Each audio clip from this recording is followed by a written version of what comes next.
Welcome to Stories of the Chalk. Teachers Speak Out. Our story for today is about Zainab. When parents question her expertise. A humbling moment and what I learned. As a teacher, you spend years honing your craft. You go to workshops, read educational journals, and try new methods in the classroom to improve your teaching and connect with your students. By the time I had spent 5 years in the profession, I felt confident in my abilities. I believed I could handle almost any situation that came my way, whether it was a disruptive student, a challenging subject, or a parent's concern. But nothing prepared me for the moment when a parent directly questioned my expertise. It all began one cool Thursday afternoon when I received an email from Mr. Osei, the father of one of my brightest students, Kayamika. At first, the email seemed like any other. He wanted to discuss Kayamika's academic performance. However, as I read on, I realized that this would be no ordinary conversation. "I don't understand why my daughter is struggling in your class. She's an excellent student, and I've been hearing from other parents that you're not as qualified as the other teachers. You sure you know what you're doing?" I was taken aback.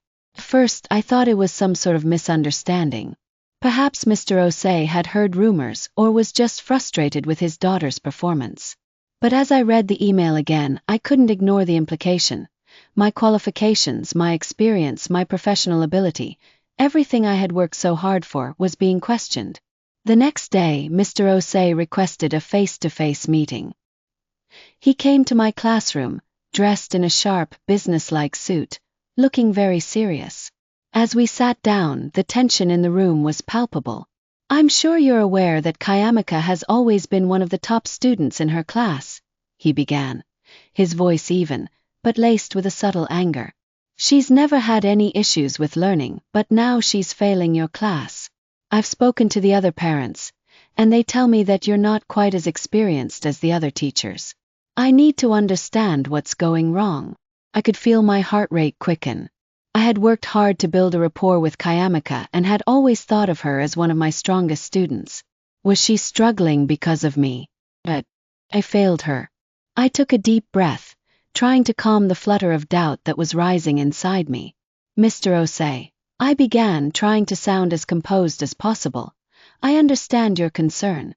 Kayamika is a bright student, and I truly believe she has the potential to do well. Let's discuss what's been happening, and I'll share my observations." I proceeded to walk him through the assessments I had done, the extra support I had given her, and how I had been trying different teaching strategies to help her grasp the material. But Mr. Osei was unconvinced. He wasn't interested in hearing about my strategies or the difficulties we had been facing in class. "Look, I'm not concerned with strategies. I'm concerned with results. You say you've been doing your best, but my daughter's performance says otherwise," he replied, his voice growing firmer. "I'm paying your salary. I expect more." At that moment, I felt a sting in my chest. There I was, a teacher who had spent years learning how to manage a classroom, who had studied child psychology, and who had poured my heart into teaching, and here was a parent questioning not only my approach but also my competence. In that silence, as Mr. Osei glared at me across the table, I realized that I was in the middle of a humbling moment.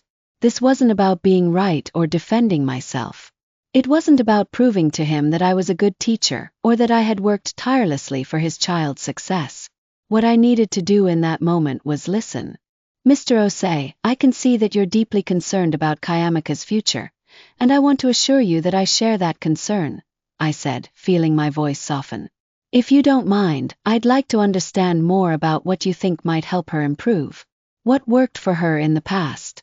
What kind of environment does she thrive in?" His expression shifted slightly, and for the first time I saw the tension in his face ease a little. He began to speak about Kayamika's earlier education, how she had always thrived under strict discipline, and how much she responded to structured routines at home.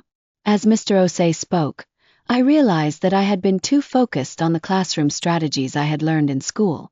I had been so eager to apply all the progressive, student-centered methods I had picked up in my training that I had overlooked one crucial factor: Kayamika's individual needs.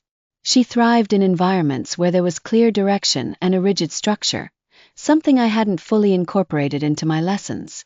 It was a difficult realization to come to, but it was also a valuable lesson. I had been so confident in my knowledge of educational theory that I had missed the opportunity to learn from the very person I was supposed to be helping, Kayamika herself. Her father's feedback gave me the clarity I needed. I apologized for not recognizing her specific learning style earlier and promised that I would make adjustments. From that moment forward, I incorporated more structured routines into my classroom and focused on providing clearer guidance for Kayamika. Over the next few weeks, I worked closely with Kayamika, adjusting my teaching methods and keeping Mr. Osei informed of her progress. The improvements were gradual but noticeable. Kayamika began to engage more with the material, and her grades started to climb.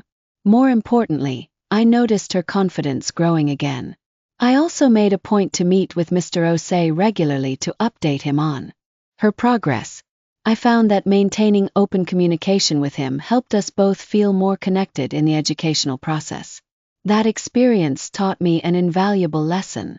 As a teacher, it's easy to become attached to your own methods and beliefs, but when a parent or student presents a different perspective, it's essential to listen and adjust. Sometimes the most humbling moments are the ones that force us to reflect, adapt, and grow.